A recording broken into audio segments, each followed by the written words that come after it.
ari agakorasi kavuga ngo yadutuye imitwaro yaduhetamishaka ngo none tugenda twembi gutanga icya 10 kwawe yego bavuze ngo ibyo n'abakera byagize gute byarabananiye kubahiriza bato kwawe bavuze ngo nabo byagize gute byarabananiye yego iyo siyo nzira izaguhesha kwemerwa n'Imana suko ukora ibyaha byinshi yego mbese impamvu wumva utera yego suko ukora ibyaha byinshi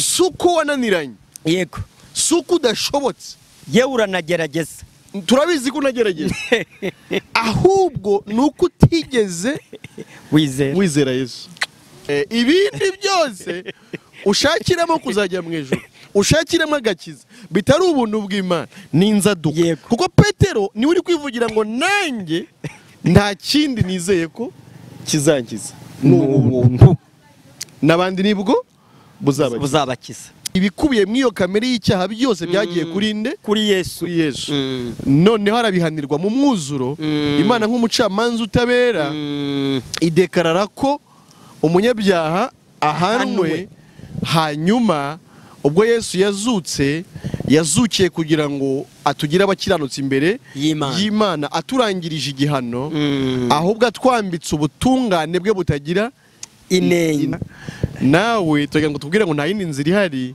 uretse y'ubuntu bw'Imana niyo yonyine niba ataraho ucungiye ahandi hose ucungiye ni ku musenyi ahandi hose barakubeshye nibyo ahandi hose ni ikinyoma ahandi hose ntago ariyo nzira ahandi hose mu by'ukuri uzisanga gihenomu wari uzi kuri kujya mu ijuru isi ntikurangaze hari ubundi buzima bwiza isi ntikurangaze hano n'imburabuturo isi ntikurangaze hano siho tuzabiteka ahubwo itegurira iherezo ryiza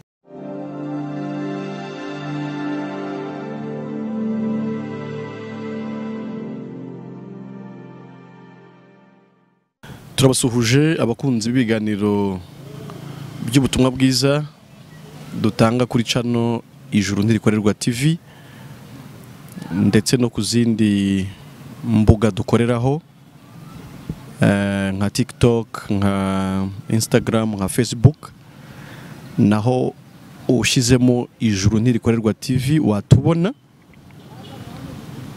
turabasuhuje rero cyane kandi tubashimira inkunga yanyu mugaragaza mw'uyu murimo wo kwamamaza ubutumwa bwiza kubera ko mu by'ukuri tutazi ko mudukurikira ntabwo twatambutse ibiganiro ariko tubitambutsa kubera ko tuzi ko mu by'ukuri mudukurikira aho rero udukurikiye uri hose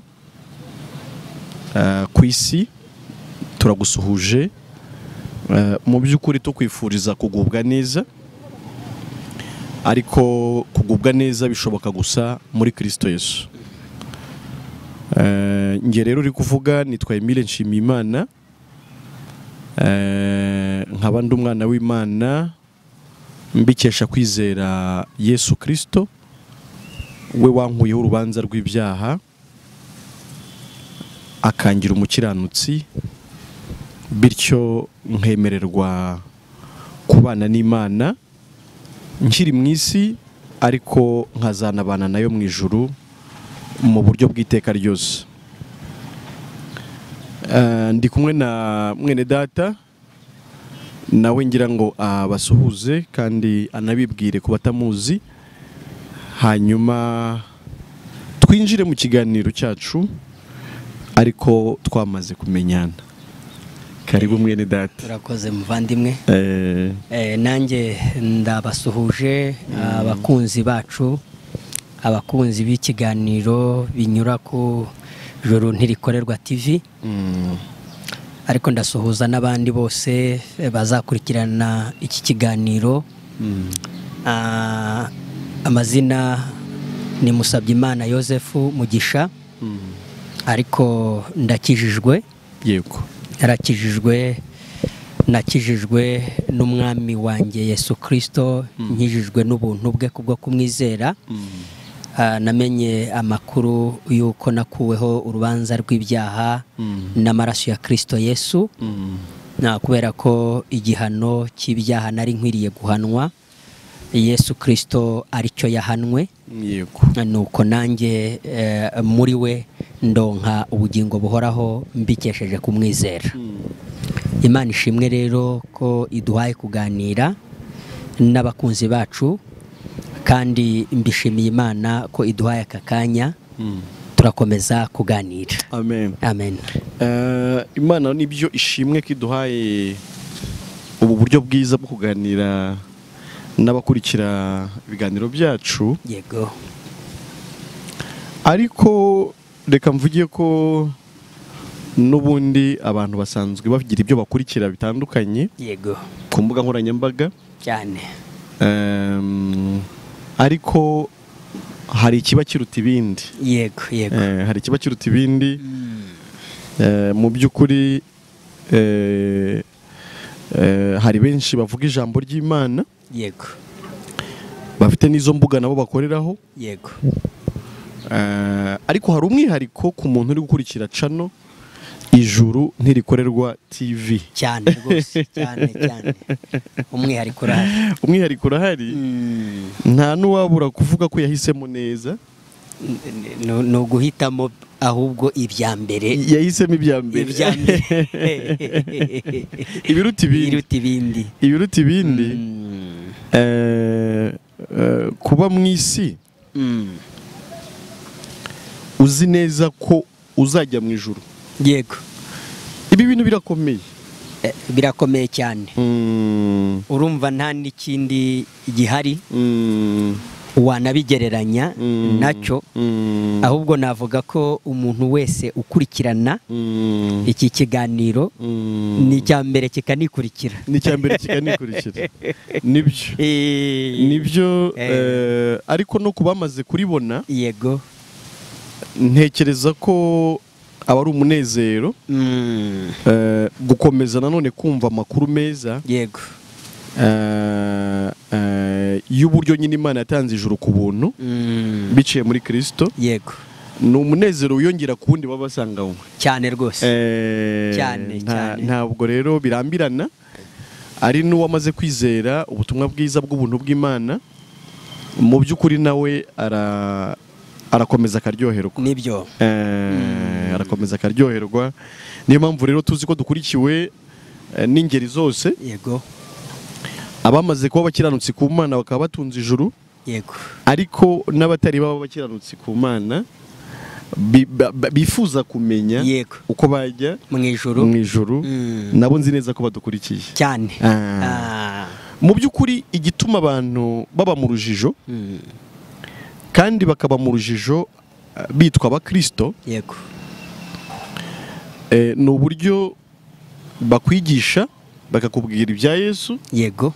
Mu by'ukuri bakubwira ko Yesu yaje akavukira mu isi, akabyarwa n'umwari Mariya. Yego. Bakakubwira ko yagupfiriye. Nabyo barabivuga.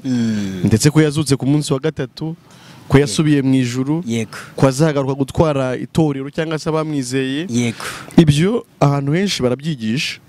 Beshesh ni nacyo bavuga. Bavuga kuri Yesu. Nk'uko wari ubivuze. Yego. Ko yabambwe. Yego. Ko yagize imibabaro myinshi yazira ibyaha byacu. Yego. Bakavuga ko kandi mu by'ukuri nyine azanagaruka gutwara ngo abakiranutsi. Yego. Ariko iyo bari kuvuga ibyo utazi icyo bari kuvuga, ushobora kwibwira ko bari kuvuga ubutumwa bwiza. Nibyo. Aho bipfira wowe udukurikiye kugira ngo iyo kode ivemo, aho bipfira ko utamenya ko ibyo Yesu yakoze bihagije. Yego. Mbese ntabwo usobanukirwa ko misiyo yari yamuzanye kwari ukugukiza, akagukiza urupfu rw'iteka, akaguhesha ubugingo buhoraho cyangwa se ijuru. Yego. ariko akaba ari umurimo yagombaga gukora we wenyine ubwe, ndetse ukaba unuzuye ko kw'ibyo yakoze we ntacyo wongeraho kugira ngo ujye mu ijuru. Nibyo. Niho bipfira hejuru y'ibyo Yesu yakoze bagutambika ibindi. Ati nibyo koko yapfiriye ibyaha byawe, ariko nawe ukwiriye kugira uburyo witwara. Yego. Ukwiriye gushyiraho amasengesho. Yego. Ukwiriye gushyiraho amaturo n'ibya 10. Yego. Ukwiriye kandi kugaragazwa n'ingeso nziza. Yego. Kurangwa n'ingeso nziza bikakuranga. Yego. Kugira ngo ibyo Yesu yakoze bamaze kuvuga bize kuzuzwa. Reka tuvuge rero ko cyari ikinyoma. Ni ikinyoma, ndetse navuga ngo ni ikinyoma cyambaye ubusa. Ni ikinyoma kidahishe, keretse kuhishwe umurimo Yesu yakoze. Amen. Ubwo kuba nadukurikiye, nta nubwo wakangwa no ku bantu bavuga Yesu bakanarira. Yego. No mu gihe bari kuvuga ko bari kwakira igaburo ryera, ari cyangwa se ifunguro ryera cyangwa Ukaristiya. Yego. Nico gihe bagaragaza umubabaro cyane, emotion zigaragaza ko Yesu yazize ibyaha byabo. Yego. Ariko ikindi kijya kirangwa nyuma y'icyo nuko bongeraho kuvuga ngo Mana tubabarira ibyaha byacu. Noneho ukibaza mu by'ukuri niba Imana yarishe Yesu imuhora ubusa.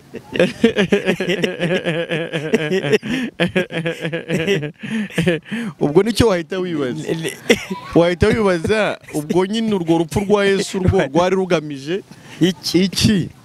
Niba hakiriho kwishakishiriza imbabazi ku Mana. Mu by'ukuri rero aho niho kode navuga ngo iri. Yego. Birasaba ngo umuntu ukurikira ibiganiro byacu abashe gusobanukirwa neza ko umurimo Yesu yaje gukora atawukoze igice. Yego. Yawukoze mu buryo bwuzuye. Yego. Kandi niwe yari yaje gushaka. Yego. Niwe yari yaje gukiza. Nibyo. Niwe yari yaje gucungura. Yego. Kandi ntiyananiwe kugucungura. Oya. Yabikoze rimwe. Igikorwa cyuzuye. Yego. Igikorwa gihagije. Yego. Kugira ngo kiguheshe icyangombwa cyo kujya mu ijuru. Amen. Amen, amen, amen, amen, amen. Muri Yohana mu gice cya 14:6 Yesu yari yavuze ngo ni nge nzira, ni nanjye kuri, ni nanjye bugingo, nta wajya kwa data ntamujyanye. Yego. Bivuze iki? Bivuze ko mu by'ukuri nta yindi nzira ihari. Hari umuririmbyi wavuze ngo nta yindi nzira tuzabona. Nta iriho, nta ni haba nimwe. Aravuga ngo ni ukuri, inzira ijya mu ijuru ni iya Yesu n'umusaraba we. Nibyo mu by'ukuri. Ariko twari turi kuvuga ko ntako bisa. Yego. Gusobanukirwa neza udashidikanya ko ijuru wamaze kuryandikirwa, ukicara mu isi uzi neza ko urifite. Yego. Ukaba uzi ngo hano ndi umushyitsi. Yego. Ndi umucumbitsi. Ndi umugenzi. Yego. Igihe cyose nzahavira nzaba ntashye mu rugo kwa data wo mu ijuru. Amen, amen. Ibyo ni ubutunzi tudafite uburyo twabugereranya n'ibindi, kuko ni nawo mutungo nyakuri umuntu akwiriye gutunga. Nibyo. Impamvu nanone nuko ibindi byose dutunga mu isi turabisigayo tugiye. Turabisiga. Yobu yaravuze ngo navuye mu nda ya mama nambaye ubusa, ariko nzanasubira mu nda y'isi ntacyo nambaye. Nibyo biteye ubwoba. Biteye ubwoba kuba, ariko biranababaje. Yego. Iyo umuntu bamubwiye aho bavuga ijambo ry'Imana cyangwa se aho basenga, icyo yihutira kumenya ni ibijyanye n'ubuhanuzi bw'iby'isi. Yego. N'inyigisho zijyanye n'ibyo, mbese aba yumva ari byo ashaka kumva. Yego. Ariko ntiyibuke ko hano ahari igihe gitoya. Ahari igihe gitoya. Yego. Mu by'ukuri umuntu yarakwiye kumenya ko umugambi w'Imana ku bantu suko umuntu aba mu isi atunze ibya mirenge. Yego. Nta nubwo tuzatunga ibingana. Yoya. Ahubwo umugambi w'Imana ku bantu n'urukundo rwayo kuri bo nuko hatazagira n'umwe urimbuka, ahubwo abantu bakabona ubugingo buhoraho. Iyo dusomye Yohana 3:16 umurongo abantu benshi bazi, niwe utubwira ngo uko Imana yakunze abari mu isi cyane byatumye itanga umwana wayo w'ikinege kugira ngo umwizera wese atarimbuka ahubwo ahabwe ubugingo buhoraho. Wowe dukurikiye, ntuzapimire urukundo rw'Imana ku byo utunze byo mw'ubu buzima. Yego. Ntuzapimire urukundo rw'Imana ku gikundiro waba ufite mu bantu. Yego. Ntuzapimire urukundo rw'Imana kutarwaye. Yego. Ntuzapimire urukundo rw'Imana ko nta byago wagize mu muryango. Yego. Ibyo byose bizakomeza kubaho kuzageza igihe isi izarangirira. Izarinda ngo inarangira, abarongora bakomeje kurongora, abarongorwa bakomeje kurongorwa, abubaka amazu bakomeje kuyubaka, abagura amamodoka bakomeje kuyagura, abajya kwiga bakomeje no kwiga, abakora ubukwe. Yego. Mbese byose bizakomeza cyane rwose. Abahinga bagihinga, n'aborora bakomeje korora. Ibyo byose bizakomeza kubaho cyane. Ariko nta ukwiye kurangazwa, nicyo turi kuvuga. Nibyo. Nta ukwiye kurangazwa cyane nibyo. Mu by'ukuri ubuzima bwacu ni bugufi cyane, niko muri imwe avuga ngo twabugereranya n'ubwato mu nyanja. Ahandi twabugereranya n'akarabyo kariho none cyangwa se mu gitondo nimugoroba kakaba karahungutse, kakaba karumye, ku buryo mu by'ukuri hari ikiruta ibindi. Amen. Ikiruta ibindi ni ugutunga ubuzima ariko bw'iteka ryose. Amen. Twivugiraga kandi nanone ko igituma wumva ntabwo ufite ni cya kibazo cy'uruvange rw'inyigisho wumvishe. Yego. Ukumva ko Yesu yagupfiriye, ukumva ko Yesu yakwitangiye. Yego. Ariko baragize akubwira ati nanone hari ibyo ugomba gukora mu mbaraga zawe, nubyuzuza noneho uzaba ubaye uwemewe n'Imana. Yego. Ibyo rero ntabwo ari byo. Tugiye gukomeza kubisobanura twifashishije amagambo ari mu byakozwe n'intumwa mu gice cya 15, aho tubona inama yabereye Yerusalemu, nayo yigaga ku kibazo nk'iki turimo turasobanura cy'urucangitiranye rw'inyigisho zigaragaza ko umuntu agomba gukizwa na Kristo. Yego. Ariko hiyongereyeho kubahiriza amategeko. Icyo nicyo kibazo cyari kiri kuganirwaho icyo gihe mw'iyo nama. Ariko turagira ngo turebe mu by'ukuri n'imyanzuro yavuye mw'iyo nama. Impamvu dukeneye kumenya iyo myanzuro ni iyi: nuko no mu busanzwe Bibiliya iravuga ngo twubatse ku rufatiro rw'intumwa n'abahanuzi, ariko Kristo akaba ari we buye rikomeza imfuruka. Ubwo rero tutarebye iby'intumwa zaganiriye, tutarebye iby'intumwa zavuze ku kikwiriye kwizerwa icyo ari cyo, yego, twaba twubatse ku rufatiro rw'ibitekerezo by'abantu ariko bidahura n'ijambo ry'Imana, bityo akaba ariyo mpamvu inyubako yacu isenyuka mu kanya nk'ako guhumbya. Nibyo. Umuntu akaba avuga ngo yizera Yesu, umuntu akaba avuga ngo ni umugenzi ujya mu ijuru, ariko akaba nta byiringiro afite bishyitse by'uko azajya mu iryo juru. Akantu kose kamukomaho ati simbizi niba mpfuye najya mu ijuru. Akarwara kaza ati sinzi niba mpfuye najya mu ijuru, ati bizwi n'Imana. By'ukuri ndagira ngo turebe neza bene data b'icyo gihe babivuzeho iki reka dusome amagambo ari muri icyo gice cya 15 cy'ibyakozwe n'intumwa yego umurongo wa 6 turagenda tumanuka yego dusobanurira abatwumva yego wasoma muvandimwe reka dusome haravuga ngo intumwa n'abakuru bateranira kujya inama y'ayo magambo yego nibyo habaho imburanya nyinshi maze Petero arahaguruka arababwira ati bagabo bene data muzi yuko kera Imana yantoranyije muri mwe kugira ngo akanwa kanjye abe ariko abanyamahanga bumvamo ijambo ry'ubutumwa bwiza bizere.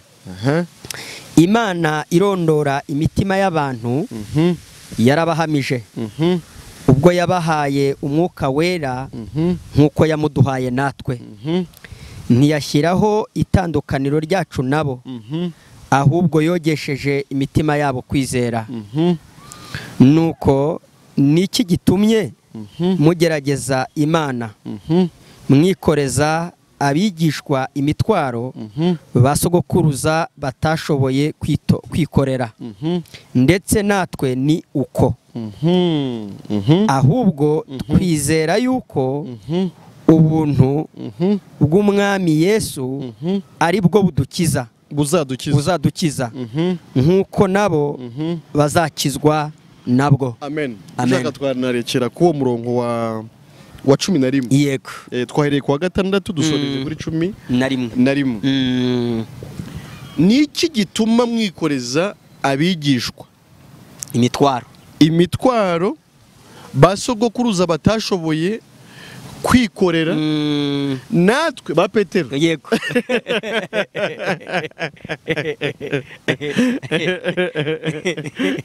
natwe byaranze reka kubwiye ngo nawe ntibizashoboka ubwo Petero byanze ubwo Yakobo byanze hepfo hano Yakobo nawe yaravuze ubwo Petero byanze ubwo Yakobo byanze ubwo Pawulo byanze na Stefano ubwo ba Stefano byanze ba Timoteyo byanze na Baruka bikanga ba Mariko bikanga ba Natanaye bikanga na ba Baritroma nabo bikanga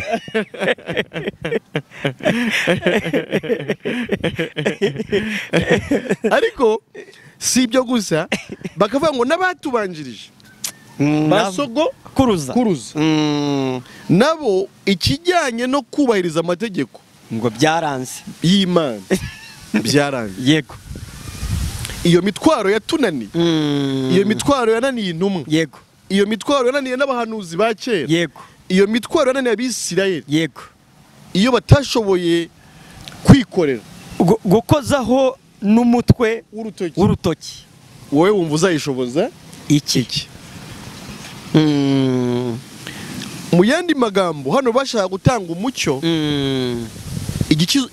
ku gikiza umuntu icyo ari cyo yego ni iki kigira umuntu umukiranutsi yego ni iki kigira umuntu intungane yego ni iki gihesha umuntu ijuru ese ni Yesu wongeyeho amategeko aha rero nibyo bari barimo bahakana yego baravuga bati iyo mitwaro y'amategeko muyikure ku bigishwa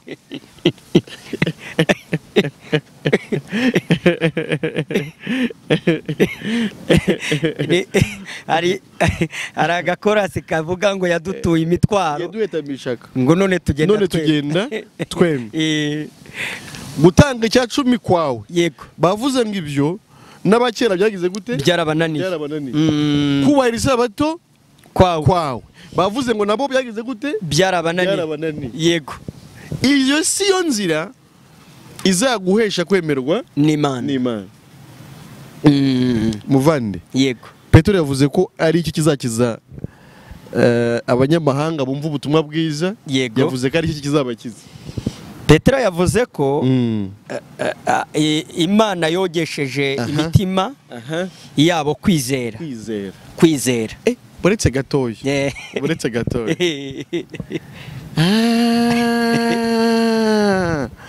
igituma umuntu atunga umutima umubwira ko atogejwe, yego, umubwira ko atera, yego, umubwira ko adasa n'Imana, ubwo ntagaba afite kwizera, ntagaba yarizeye, ntabwo bari Imana yogesheje imitima yabo kwizera. Ubwo kutizera, yego, mbo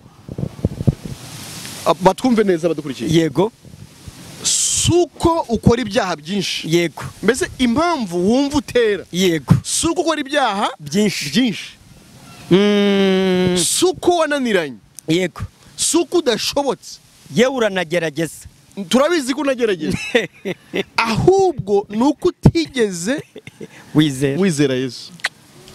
Ariko ntiduhakanye ko wamwumvishe, ntiduhakanye ko wamubwiwe, ariko ntiduhakanye ko uririmba ndetse ari nawe uririmba, ntiduhakanye ko udatunze na Bibiliya ukajya umusoma mu byanditswe byera, yego, ntabwo duhakanye ko utagira n'ishyaka ryo kumubwira abandi, ariko hari umuririmbyi waririmbye aravuga ngo ubwo uri umuntu w'umwigisha ukaba wigisha abandi iby'Uwiteka, ariko ngo ntubageze ku musaraba, ngo wigisha iki?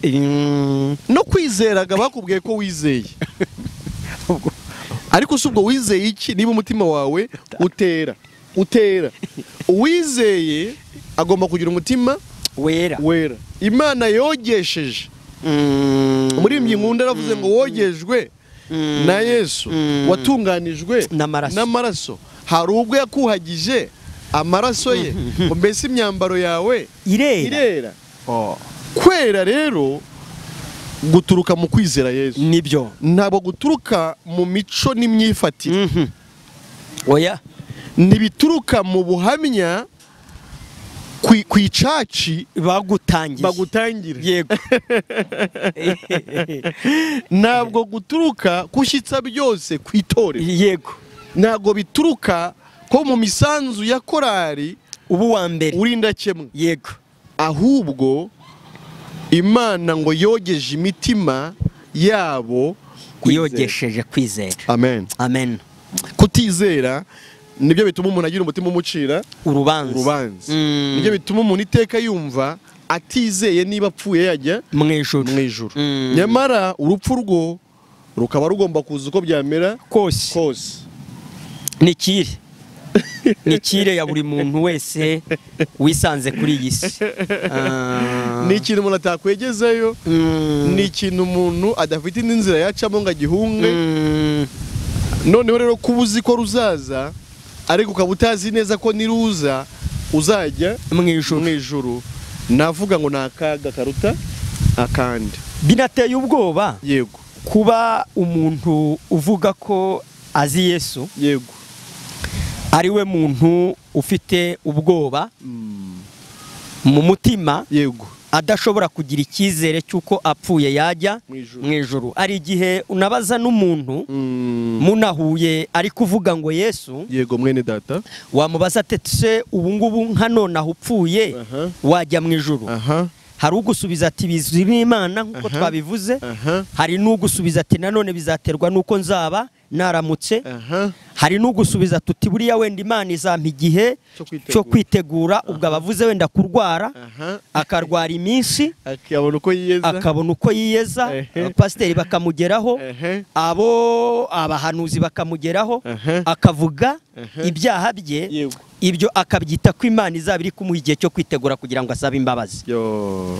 Ni ikibazo nk'uko nyine muvandimwe turi kubivuga, nta yindi mpamvu ituma umuntu adafite kwizera, adafite ibyiringiro bifite ubugingo, nuko adafite kwizera. Muvandimwe tukiri aho, yego, tukaba turi gusobanura ko imitima y'abera Imana yayogesheje kwizera, nibyo. Hanyuma hakaba hari ukwizera kweza imitima, hakaba n'ukwizera kuteza imitima. Kwizera kweza imitima ni ugutungira abantu urutoki ku murimo wuzuye wakozwe na Yesu wo kweza bari mwisi. Amen.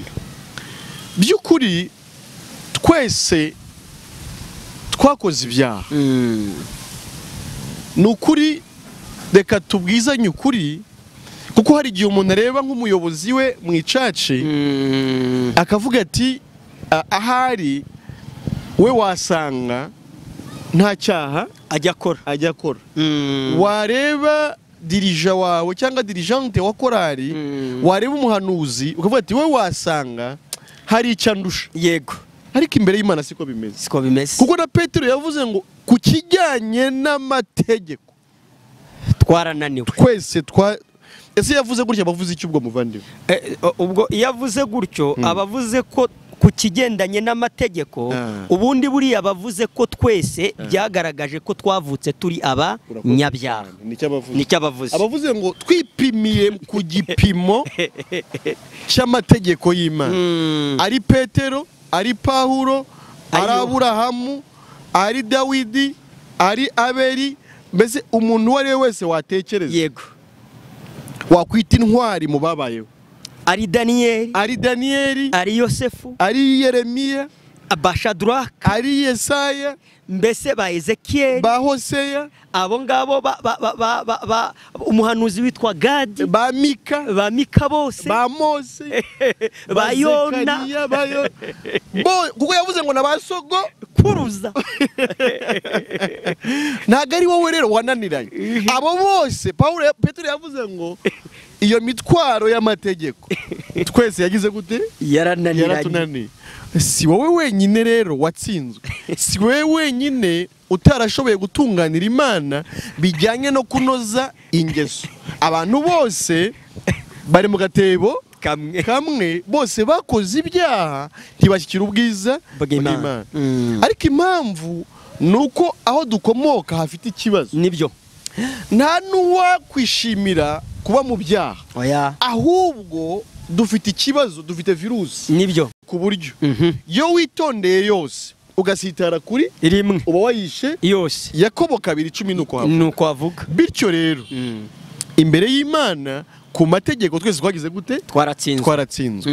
Ahubwo Imana ducira indi nzira yitwa kwizera, ngaba ariyo yeza imitima yacu. Umutima utera ni umutima ukubwira ngo uzatsindishirizwa nuko washoboye amategeko. Yego. Ni umutima ukubwira ko uzatsindishirizwa hari ibyo wubahirije. Nibyo. Burya naranabibonye. Yego. Hari n'ibindi reka mvuge ngo abo umuntu yakwita abamuhagarariye mu icaci nabwo bashyiraho bamwongereraho. Hari n'ibyo ubwe nawe yiyongereraho.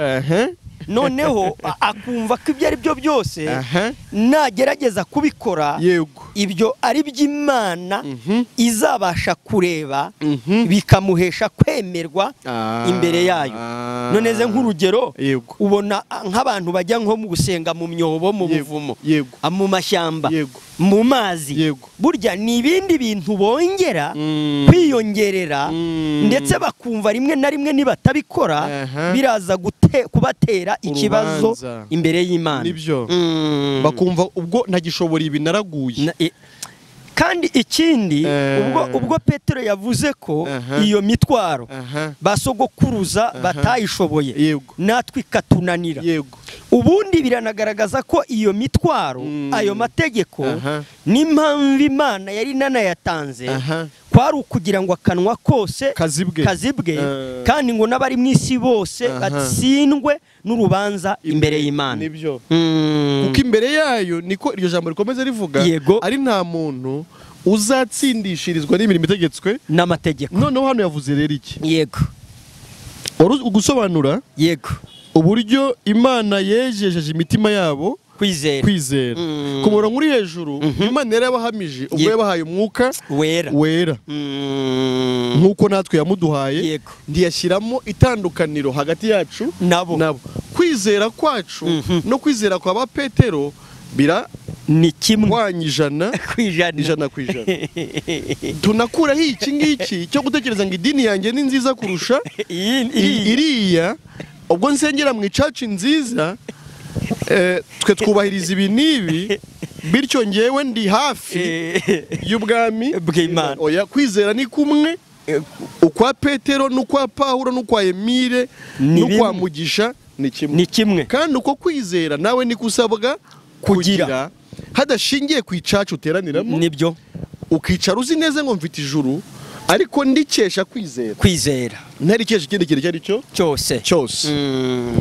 Noneho hepfo yego 11 ngahubwo twizera yuko ubuntu bw'umwami Yesu aribwo buzadukiza nk'uko nabo bazakizwa nabwo. Ubwo buntu bwakijije ba Petero bugomba gukiza n'abandi bantu bari bo bose. Ariko muvandimwe wibuke ko ubuntu hanza babufite ukundi ubuntu nanone tuvuga bukiza. Hari abavuga ngahubwo ngo ubuntu ni inyigisho z'inzaduka. Ngeni naho washakaga cyane ubwo umuntu uvuga ariko turebe Petero ubwo urambwira urufatiro wowe wubatseho ari u Rwanda. Petero aravuze ngo ku kijyanye n'imico n'imyifatire zeru yanjye nicyo. Ati Yakobo twicaranye ahangaha uza kubaganiriza mu kanya nawe afitemo zeru. Ba Andrea turi kumwa aha ni zeru bifitiye. Nitujya kuri Aburahamu ni zeru. Nituva ahangaha turi tukajya mu buri basogokuruza zeru n'amazeru. Atahubwo ubuntu nibwo buzadukiza. Umuntu uvuga ko ubuntu ari inzaduka we yubatse kure rufatiro ahubwo bite binumvikana ibindu ubamwo bitari ubuntu bw'Imana ni inzaduka. Ibindi byose ushakiramo kuzajya mu ijuru ushakiramo agakiza bitari ubuntu bw'Imana ni inzaduka. Kuko Petero niwe uri kwivugira ngo nanjye nta kindi nizeye ko kizankiza n'ubuntu n'abandi nibwo buzabakiza. Mu yandi magambo umuntu ahabwa ijuru ku buntu abikesha kwizera Yesu Kristo. Ariko kugira ngo umuntu yizere Yesu ahabwe ijuru nicyo aba yizeye kuri Yesu ubundi tugomba kumenya ko uzajya mu ijuru agomba kuba atunganye 100%. Agomba kuba afite gukiranuka kuzuye 100%. Nta wajya mu ijuru nanone afite icyaha niyo cyaba kimwe. Yewe nakiryo ujya wita gito nubwo nta ni gito gihari. Kakamwe ufata ukavuga ngo narindakaye ngo Imana imbabarire na cya kindi kinyongobeza mbese ko wita gato ako ngako ntabwo uzakinjirana mu ijuru. Nibyo. Noneho rero kuko twatsinzwe twese ubuntu bwaduhesheje kuba abakiranutsi gute. Imana yadushakiye umukiranutsi witwa Yesu. Avukira mu isi ari umukiranutsi ariko avuka yambaye umubiri w'abantu nyamara atavutse akomoka kuri Adamu watwanduje icyaha. Uwo niwe wakiranutse kuko n'ubundi yari umukiranutsi akiranukira mwino si birakunda. Atsinda ibyadutsinze. Atsindiraho twatsindiwe. Ariko byose abikorera twebwe abo yari yaje gucungura. Base yaje kubikorera twe abatsinzwe. Abantu iyo mitwaro yananiye kuyikuraho. Yaje kudukuraho ibyo bintu byadutsikamiye, ibyo bintu byaduhejeje umwuka, ibyo bintu byakutujyana mu muriro utazima. Niwe waje. Werera ibyadutsinze yarabitsinze. Niryo gukiranuka twabuze we yaragufite. Amen. Ariko arangije nk'uko umuvandimwe abivuze afata na ya zeru yacu. Afata gukiranirwa kwacu. Afata ubunyabyaha bwacu. Afata ububi bwacu. Afata ibibi byose dukomora kuri Adamu abyishyiraho wubwe. Mbese yemera kubyikorera. Yemera kubigira ibye. Yemera gufata ibibi twaryozwaga n'Imana. Yego. Yemera ko Imana ari we ibiryoza. Yego. Igihano twagombaga guhanwa aba ari we ugihanwa. Ariko Imana imuhana ku mwuzuro nk'uko yagombaga kuduhana. Mu yandi magambo, urupfu Yesu yapfuye ruhwanye neza n'umubabaro twagombaga kugira turi mu nyanja yaka umuriro n'amazuku. Igihano cyanjye kiba kuri Yesu, igihano cya mwene kiba kuri Yesu, igihano cyawe udukurikira kiba kuri Yesu. Icyo cyizero udashidikanya ko Yesu yahanwe mu mwuzuro w'igihano wagombaga guhabwa kugira ngo wowe ukurweho urubanza rw'ibyaha, ahubwo ubarwe nk'utagira icyaha imbere y'Imana. Ibyo iyo ubyizeye ntibirangiriraho. Imana ifata kwa gukiranuka Yesu yakiranutse, kwa gukiranuka Yesu yatuzaniye, bya bindi byiza byose Yesu yakoze, Imana ikabikwandikaho nk'aho ari wowe wabikoze. Yego. Mu yandi magambo, yabazweho ibibi atagizemo uruhare na ruto. Yego.